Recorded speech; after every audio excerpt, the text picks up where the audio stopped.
So what I'm going to do, if you sit there for a minute, so I'll introduce myself. So over here, okay, and let's take that off. Start off with that off. Okay, so I'm recording you, by the way. okay. I'm recording you, by the way. Oh, you're not. Yeah. Say hello. Hello. Right. So this session is all about rigging World War I biplanes and any other biplanes. And there's a few things that you need to be thinking about before you start. Okay. Firstly, whenever you're doing this, you need to be doing this on a good day. Yeah. If you're tired, if you're wound up, if you're stressed, don't even bother. Find something else to do. Start another kit, do whatever it is that you need to do. Do not attempt to do things like this if you're not having a good day, because you will just get more and more wound up and you will cause more trouble than you actually solve. Secondly, this is remarkably easy. That said, okay, it is time consuming, it requires patience, and it's fiddly. It might be fiddly, but it is straightforward. There's not a lot that can actually go wrong so long as you plan things out to start with. Now, when we start talking about planning things out, there's a few bits and pieces that you're going to need to do this successfully, okay? So the first thing that you really need to do is build your model to a point where you've got the top wing on, but do not install anything that you can install after you've done this, because chances are you are going to knock something flying. Mm-hmm. Okay, so that's the first thing.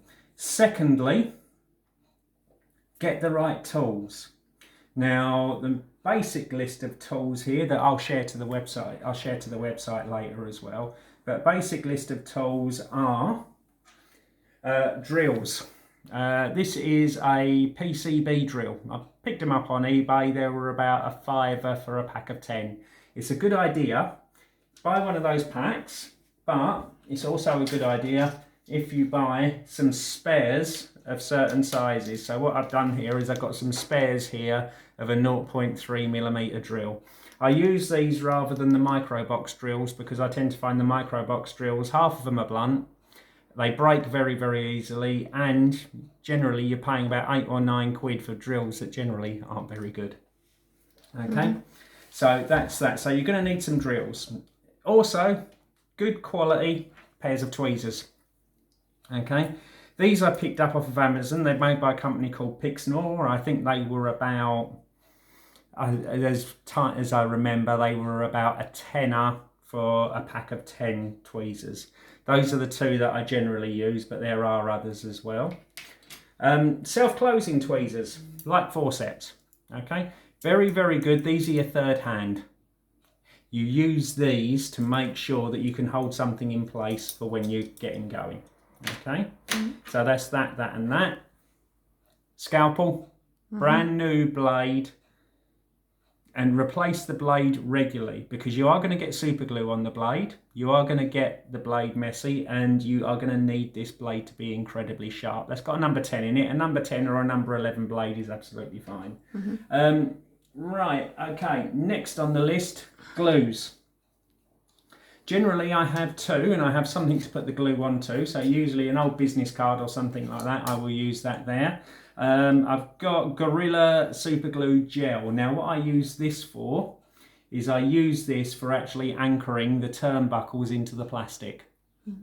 Quite simple, it's used as an anchor. And then I use a liquid type super glue for actually securing the cable once I've actually glued it in place. It's also a good idea, use a bit of super glue accelerator as well. It just stops things from pinging off. Generally, those are the main tools that you're going to need. Okay, quick chat as well about other bits and pieces that you're going to use here. Firstly, rigging line. Right, there's various sorts of rigging line available. The first of those is Easy Line. I've used Easy Line or Mig and Ushi van der Rosten do their own form of rigging line, and yes, it's great, but what I tend to find with elasticated lines is that you've got to try and hold the line in a blind hole incredibly still to wait for the glue to go off. And while you're holding it, you've also got to use a third hand to actually spray it with accelerator. It makes it tricky. It's awkward. But that said, easy line has its place. The other problem is that easy line is too stretchy and you don't actually build any strength into your model. Okay, for RAF and RFC aircraft, I use this stuff, which is a stretchy line. It's called Prim knitting in elastic. And the reason I use this for RAF and RFC aircraft is it's flat. So what I can actually use then is I can actually set that up so I got that flat across there, and it is kind of stretchy, and it will just about go through a set of turnbuckles. I rigged an entire DH2 with this, and yeah, it was absolutely fine. Okay, so that's that one. And what's more with this, you can actually dye this different colours, or you can get silver paint pens and you can actually make it silver for steel, or you can make it black. It's entirely up to you. It's stretchy, it works well, and one bobbin of that is about £2.50. Wow. It's not expensive. Okay, what I'm using on this is monofilament fishing line. Okay. Now, the reason I'm using this is because I want to add a little bit of rigidity into my model. Okay. Secondly, I find this probably the most straightforward way of working with the turnbuckles that I'm working with. Right, following on from that, we then need to start thinking about turnbuckles. So there's a few options here. For rigging control lines and bits and pieces like that, I actually use these. This is RB Productions Photo Etch turnbuckles. As you can see, I used quite a few on a DH2, and there was 2 that I used in the cockpit on the Fouts here. So with regards to this, what I generally do is you make these up, you fold them over, and you basically get a little hex turnbuckle. They're quite in scale, they've got little eyelets on them. They work very, very well for control lines. What I'm using for the structural rigging on the Fouts, however, is Bob's buckles. Now, you can see in there, or you might be able to see in there, something that looks like a load of fleas. Well, just to give you a good idea about what we've got, you've got a couple of bits there. So, making it easier to see, what you've got is you've got an eyelet. This is your eyelet, and what happens to that is that gets anchored into the plastic. Okay? You've then got a brass tube, which I'm representing here with this bit of straw. So what basically happens is I've got my rigging line, which is this big piece here. I'm going to pass it through there. I'm then going to pass it through the eyelet, which is attached to the model. I'm then going to fold it over. And I'm then going to pass it back through the tube. And at that point there, I then glue it. Preferably, I've pulled this section here this way. So once I've glued that with the wheat glue, that's then going to drop in there and that's going to hold that tight. But this means that I can actually put some tension on the line because I'm pulling it against itself. Obviously, you don't want to be pulling too hard because what you're going to do is you're going to pull the eyelet out of the wing. And then you've got the devil of a job trying to get it back in again. Ask me how I know on that one, I've done it several times. Okay, so that's basically how Bob's buckles work. I would show you on the buckle itself, but the camera just isn't going to pick it up. So that's the reason I've made it up like this. Okay, so we've got that. And that's basically how we're going to be doing this. Now what I've got here is I've got a Wingnut Wings Fouts D3A. I would suggest that something like this is probably a perfect beginner's kit if you're going to rig something. And there's a couple of reasons for that. Firstly, the Wingnut Wings kits go together absolutely fantastically. Secondly, you've already got markings for your pilot holes on your rigging. Thirdly, being the Fouts, you've got 4 struts. That's it. You haven't got to worry about individual strut lines. You haven't got to worry about any of that. It's all there for you. You basically can use those struts. You can use the top wing as a jig to hold the struts in line. It is that secure. It's a really, really, really easy kit to put together. How much availability there's going to be on these kits, It's hard to say in the short term because of obviously the problems that wingnut wings are going through at the moment. Okay, so how do we approach this? Well, the first thing that we do is we paint and assemble our top wing. When we've got this top wing painted and assembled, and I will share some photos of what this is in progress as we go through. When we've got the top wing assembled, we then lay the top wing down and we put the first set of our eyelets in the top wing. Now it's a good idea here, because wing nuts have actually seen fit to put pilot holes in, you need to be clearing all of your paint out of your pilot holes. Now the best way of doing that is to actually ream it using one of the drills. So we basically ream it through with one of the drills, make sure we get all of the paint out, because otherwise the super glue isn't going to stick.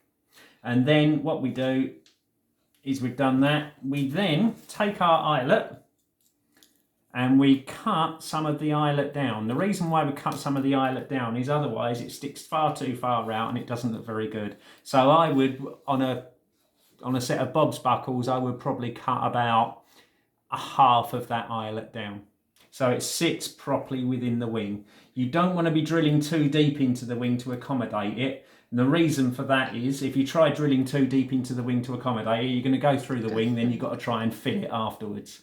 Okay, so you'd be better off cutting your eyelet down. Put all your eyelets in, and then you go through what I've just shown you here, which is threading the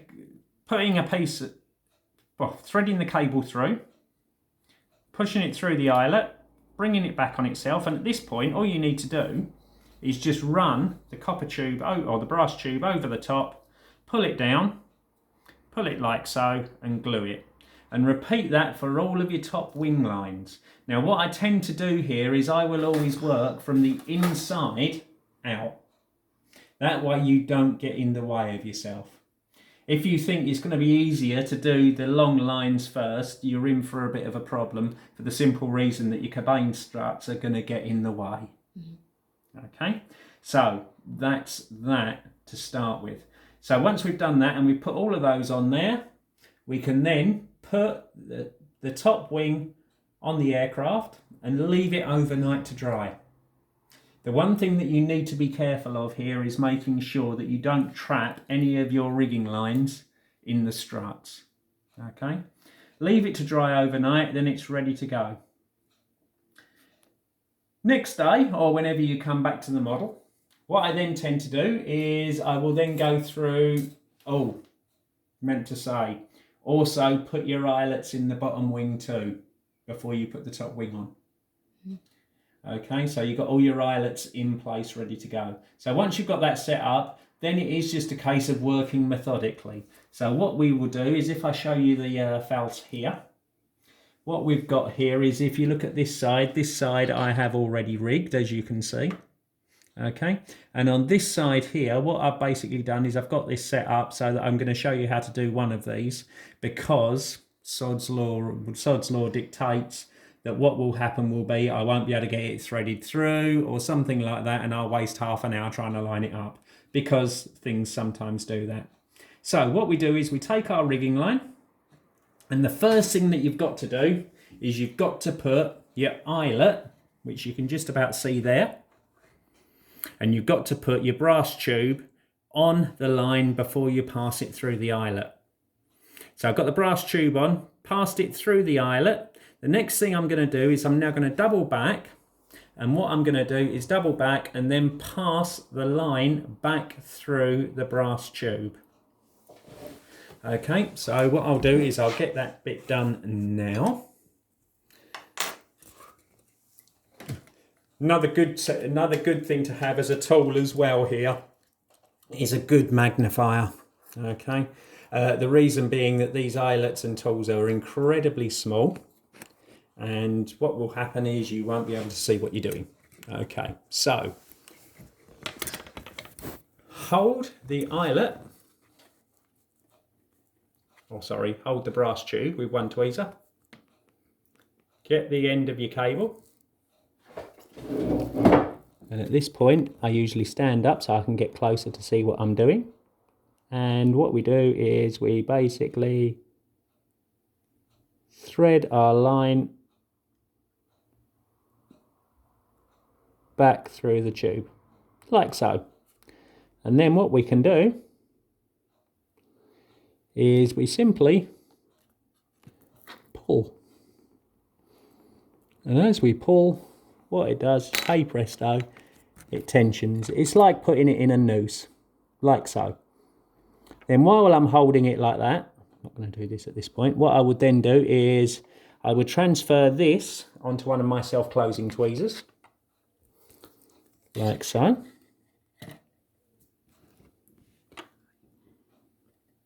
That way I can keep some tension on the line, ready for me to put the glue on.